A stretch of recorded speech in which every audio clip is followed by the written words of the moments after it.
Bien, vite fait comme ça, on se fait la densité de la loi normale. Donc c'est parti, pour la densité, en fait on va noter i exponentielle moins x au carré sur 2. Enfin, l'objectif en fait ça va être de calculer ça, l'intégrale entre entre moins l'infini et plus l'infini dx. Alors déjà on sait que c'est pair, donc je vais pouvoir me contenter de le faire ici plutôt que de le faire en moins l'infini, de le faire en 0. Pardon. La première chose à dire, c'est que c'est intégrable. Alors pourquoi c'est intégrable? Parce que exponentielle moins x au carré sur 2, c'est un petit taux de 1 sur x au carré en plus l'infini. Donc c'est intégrable en plus l'infini, et c'est également un petit taux de 1 sur x au carré en moins l'infini, puisque c'est pair. Ok. Donc du coup, on va pouvoir faire la chose suivante. Soit A un nombre strictement positif, on va noter i de a qui est égal à l'intégrale entre 0 et a de exponentielle moins x au carré sur 2 dx. Ok, et je vais calculer ia au carré. Alors ia au carré, c'est l'intégrale entre 0 et a de exponentielle moins x au carré sur 2 dx fois la même chose, mais je ne vais pas l'écrire exactement de la même façon, je vais l'écrire exponentielle moins y au carré sur 2 dy. Et là, je peux utiliser le théorème de Fubini, puisque j'intègre sur un compact avec une fonction qui est continue. Donc c'est l'intégrale sur le pavé 0a, 0a de exponentielle moins x au carré moins, hop, je vais dire x au carré plus y au carré sur 2 dx dy.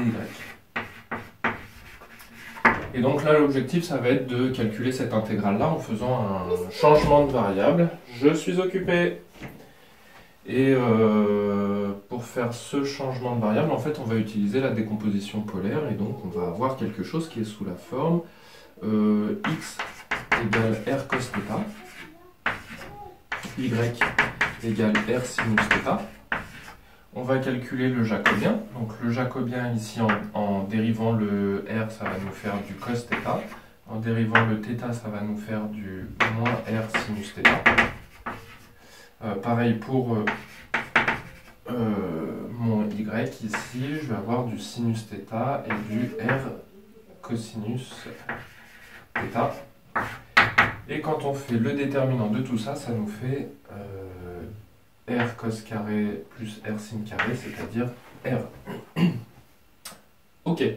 Et ensuite, on va regarder la chose suivante. Mon pavé ici, que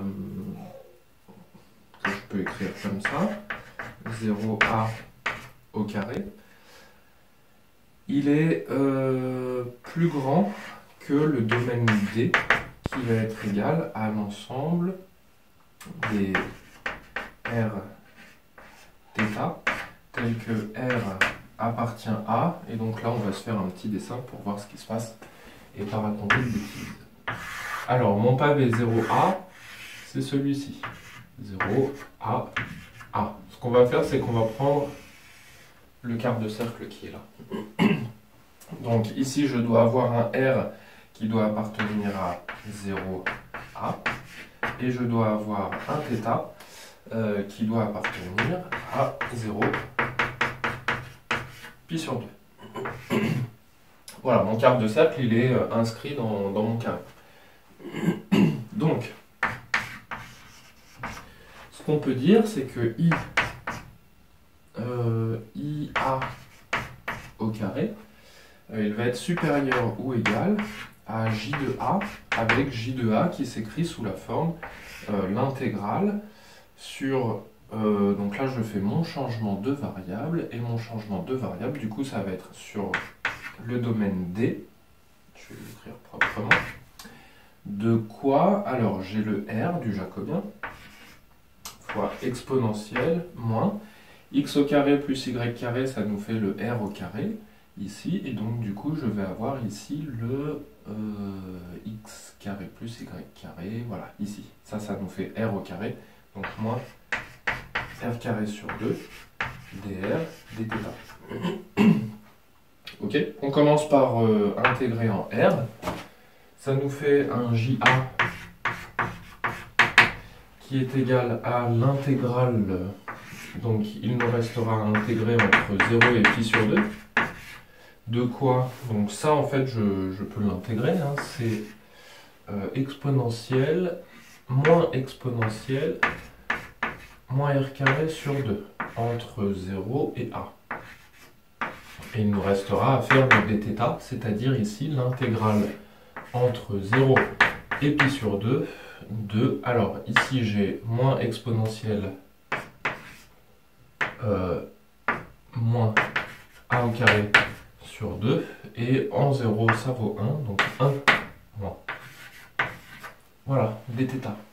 Et ça, du coup, on peut le sortir de l'intégrale puisque ça ne dépend pas de θ, et je peux dire que j de a, c'est égal à 1 moins exponentielle moins a carré sur 2 fois l'intégrale entre 0 et pi sur 2 de 1 dθ, ça nous fait pi sur 2. Il se trouve que lorsque a tend vers plus l'infini, puisque c'est l'objectif quand même, et bien tout ça, ça va tendre vers pi sur 2. De même,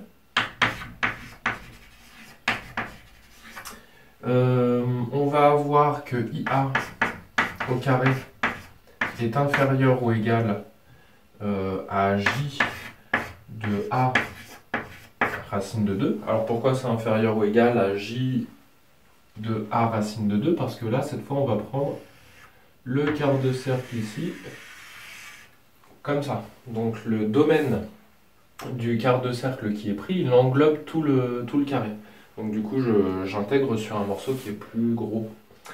Et il est inférieur ou égal à JA. Ça, lorsque A tend vers plus l'infini, on a dit que ça valait 2pi, pi sur 2.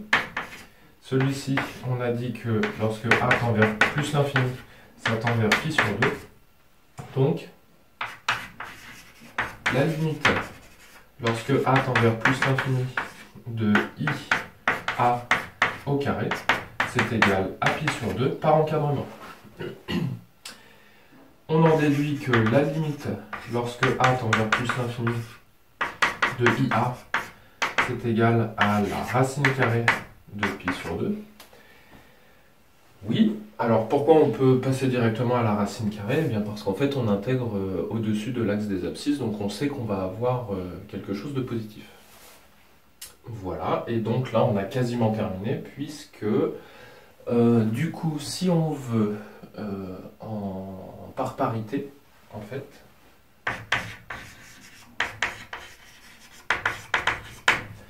la limite lorsque A tend vers plus l'infini de l'intégrale entre moins A et A de exponentielle moins x au carré sur 2 dx, c'est égal du coup à 2 fois ça, à 2 fois la racine carrée de pi sur 2, ce qui nous fait bien la racine carrée de 2pi. Voilà, et donc si je divise, où est-ce que je l'avais pris? Ici, là. Si je divise par racine carrée de 2pi, eh bien je vais bien obtenir une intégrale qui vaut 1. Du coup, on peut dire que c'est fini. Voilà pour cette petite démonstration rapide, c'était vite fait. À la prochaine.